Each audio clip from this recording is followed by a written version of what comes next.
Welcome back to my series on learning Python 3 in an hour. My last two videos have gone significantly over the time allotted, so I'm going to make this up and kind of trim down this last bit to really get the final components you'll need to be able to start writing Python applications. I have two more videos, including this one planned, where before I think I had 5. So now we're going to be looking at control flow within this video, so we'll be able to knock out some code, and this will work in any application you'll be writing in the future. So why don't we dive right on into it? If we start with a new application, I'm going to call it control flow. There are things we're going to be looking in here for typical logic components, such as if, looking at some loops on how we can make iterations over code. So let's dive right in with something quick. The first concept we have to talk about here is called truthiness. Because I want to introduce an if block to you, we have to know what that means. So in Python code, we'll typically do some logic. So let's set up a variable called should run. So we'll say should run equals true. And true is a Boolean. A Boolean value, it can either be a true or a false. Think of it as a yes or a no, an on or an off. It's only two states. It's one of two states. So to introduce this if block, we can do if should run. I've got to make up my logger real quick for us.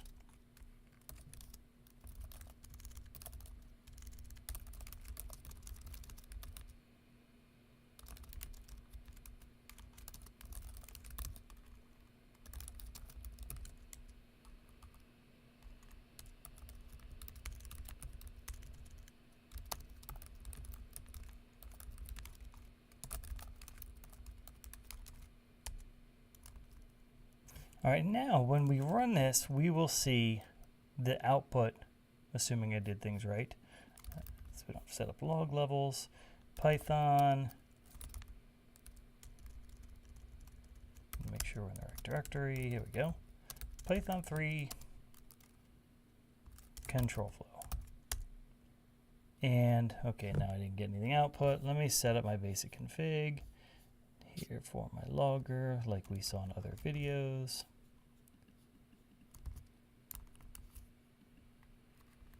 There.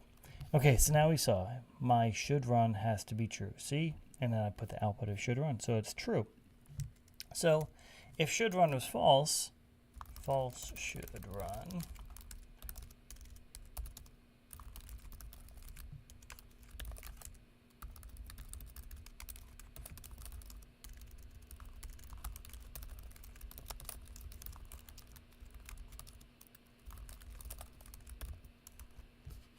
We can now run this, and we won't see that output because, whoops, let's get that editor back.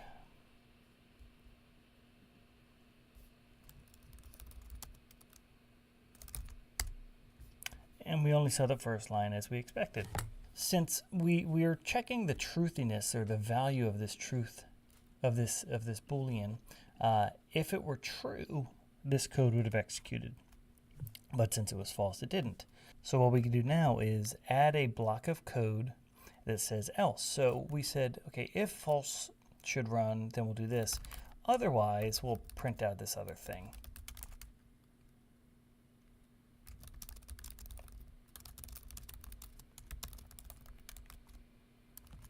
And when we run it, we will see the other thing in the else block. So if this variable is true, we'll run this, else we'll run that. Now the reason I've used the word truthiness is a couple of different reasons. We can use a quick if check to see if there's a value in a variable for strings, for dictionaries, Python. So you need to or dictionaries, lists. You need to learn a couple of these tricks here to see what makes a object true or not. So let's set up a couple objects.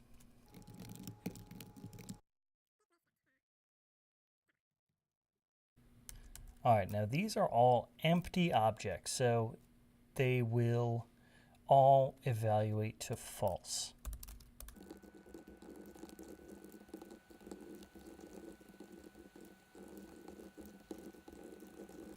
All right, so I just typed a lot of code in here, and I'm going to put in a string. So also putting an empty string.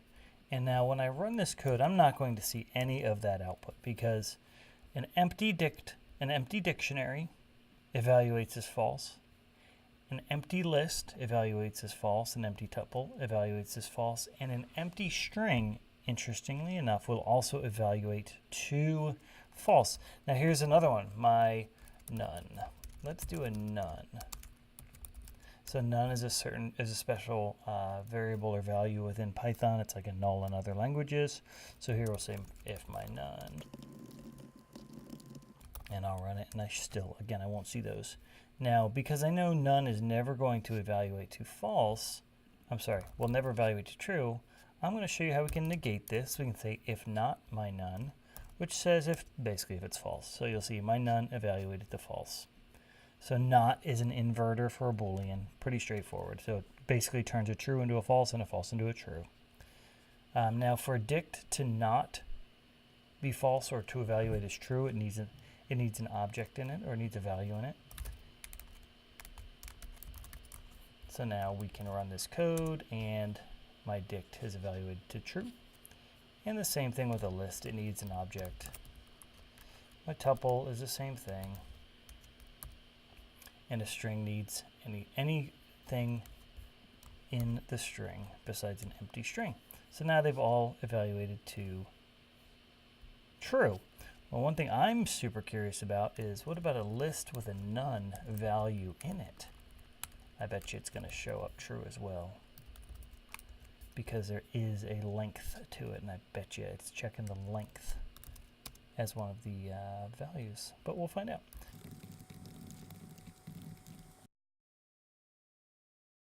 Oh, yep, like I thought, my none list is true because there is a length to it.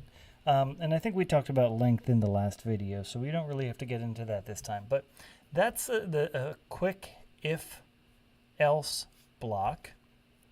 Another thing we can do is an else-if blocker effectively. So if we have a variable called a number, I'll make it an integer, and I'm going to make it as 50, let's say. I can do some logic that says if a number is less than 40,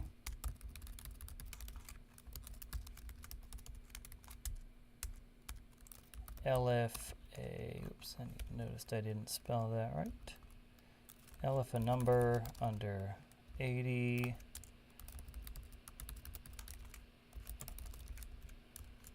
and then I can say else logger error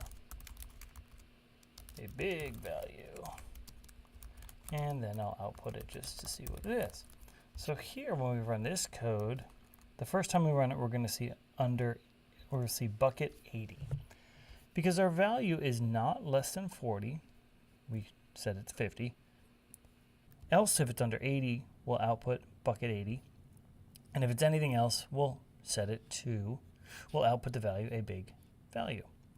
Now here I'm going to pivot this quickly into a for loop. So here let's output all the values that we see them as we see them. So we're going to run it. Once I set this to the logger,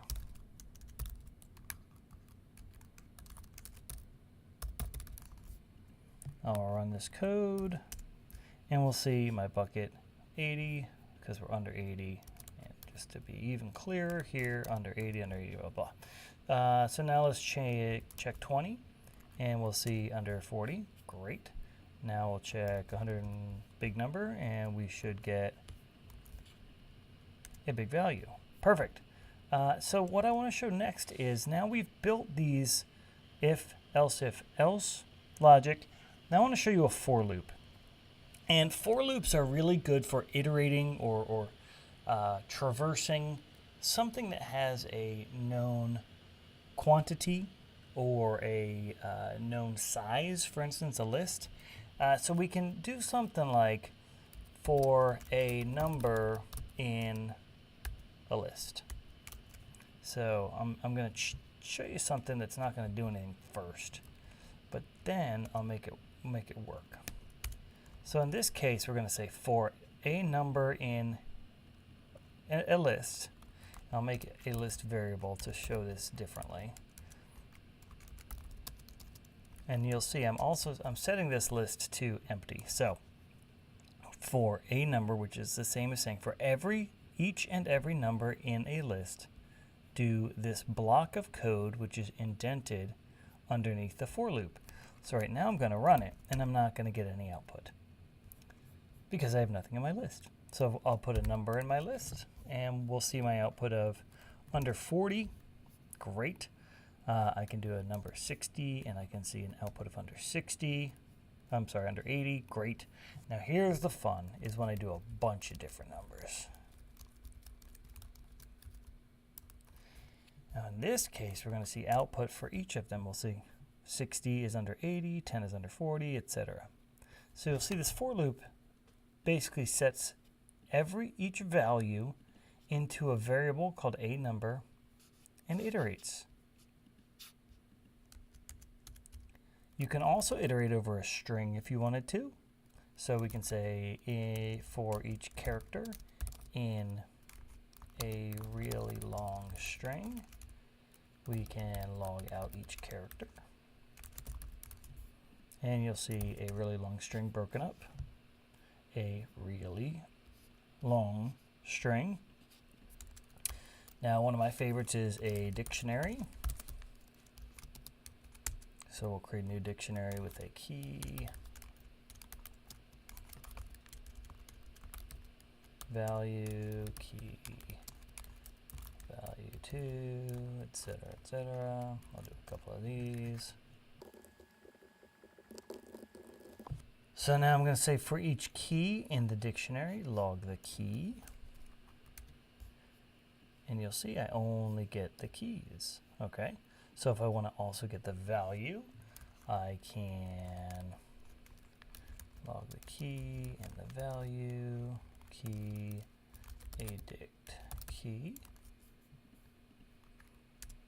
So now I can print a string that says my key and my value.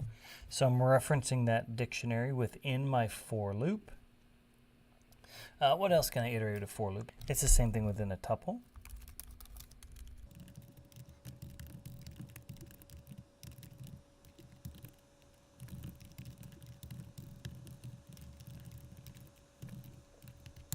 And you'll see my 1, 2, 3. So those are what we could do a for loop on. Now another way, if you want to count, say you want to do something 10 times, we can use a simple range function. We can say for x in range 10, logger.error up to x. So now we'll run this, and it should be exclusive. Yep, 0 through 9 exclusive. So I counted 10 elements. And that x value, again, an x variable again was set to the value in the for loop. Now the last one I want to show you is a while loop, which is very similar to a for loop in structure, except it just looks for the true or false value of an expression. So you say while true, logger.error, print something, infinite loop. This is risky for me to do, because watch. We're just going to print something, infinite loop. I'm Control-C'ing to kill the application. And one thing I can do here, if I don't want infinite loop, it's, let's say, I'll make another should run variable. And I can say while true, while should run, which will always be true. I'll say infinite loop, and let's say I want to only want to run once. I can, at the end, I can set this to false. And now my loop is no longer infinite. Print something non-infinite loop, because the first line of code sets should run to true.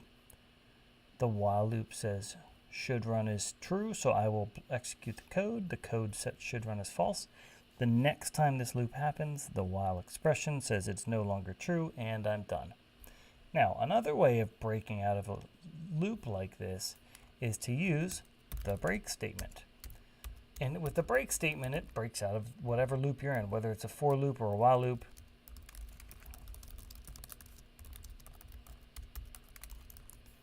I can run and only run through this once. Now, it's not a very good while while statement if I know I'm only going to run it once, but in a real application, that's where I would check an external data source, or I would check some condition in my application or something like that, and run until I meet that condition. The last thing I'm going to show you here is a continue statement, and I'm going to make this really evident in a counter. So let's set a for loop for counter in range 100, $error, printing out a number of counter. So as you would expect, I run this and I see every number from 0 through 100. Now, let's say I want to only count an odd number. So I can say if counter mod 2 equals 1, then I'll print it out.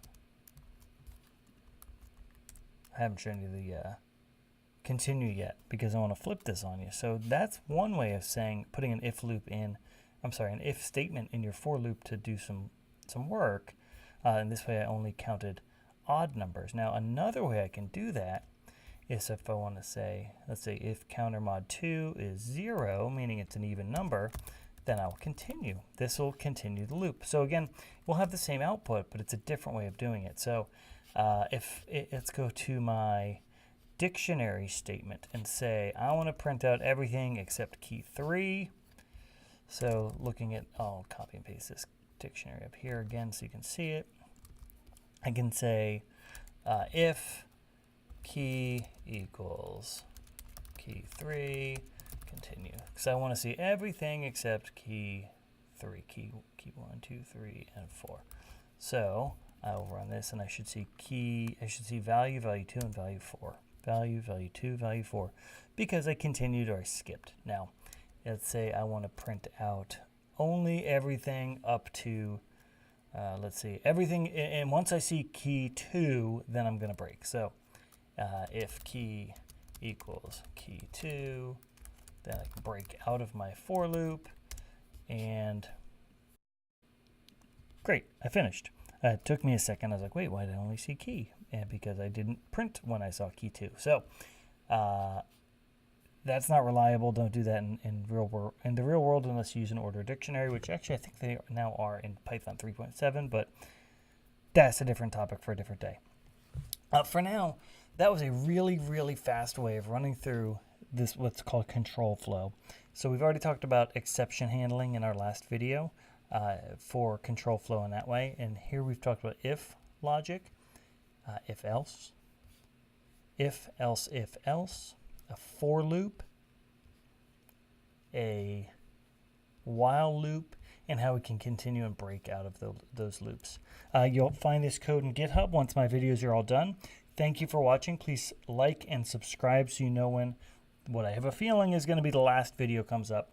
And that's the next one where we're going to talk about external resources and environment control for Python. It's a little more in depth, but it's really critical to keep a healthy and hygienic, a healthy workstation. So thank you for watching, and I'll talk to you soon.